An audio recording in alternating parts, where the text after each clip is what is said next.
આપણે કોઠી આઈસ્ક્રીમ બનાવવાનો છે. તો એના માટે આપણે દૂધ લીધું છે, 1/2 લીટર દૂધ લીધું છે.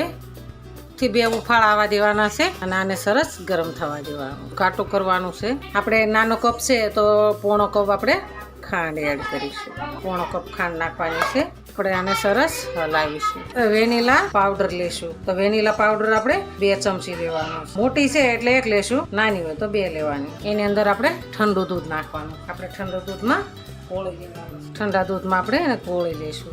આપણે દૂધ સરસ ગરમ થઈ ગયું છે, ઘટ થઈ ગયું છે દૂધ. તો આપણે એની અંદર મિલ્ક પાવડર નાખીશું. આપણે 2 ચમચી મિલ્ક પાવડર નાખવાનું છે.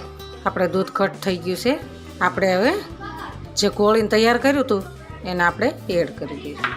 આપણે એને સતત હલાવીશું. આપણે આને ઠંડુ થવા દેવાનું છે. પહેલાં તો આપણે ડબ્બામાં જમાવીશું, પછી એમાં આપણે 2 વાર મિક્સરમાં ફેરવી પછી આપણે મટુકીમાં જમાવવાનું છે.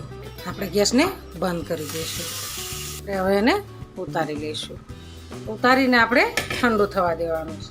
આપણે 2 ઇલાયચી લઈશું. 2 ઇલાયચીને વાટી લઈશું.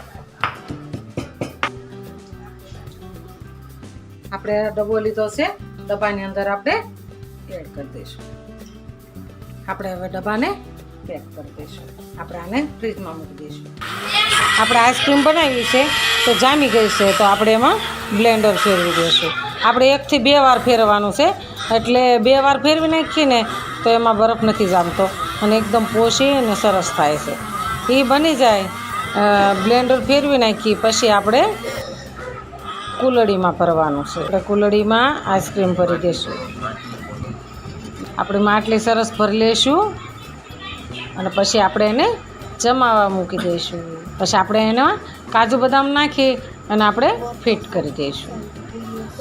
આપણે હવે પેક કરી દઈશું. હવે આપણે એને ફ્રીજમાં મૂકીશું.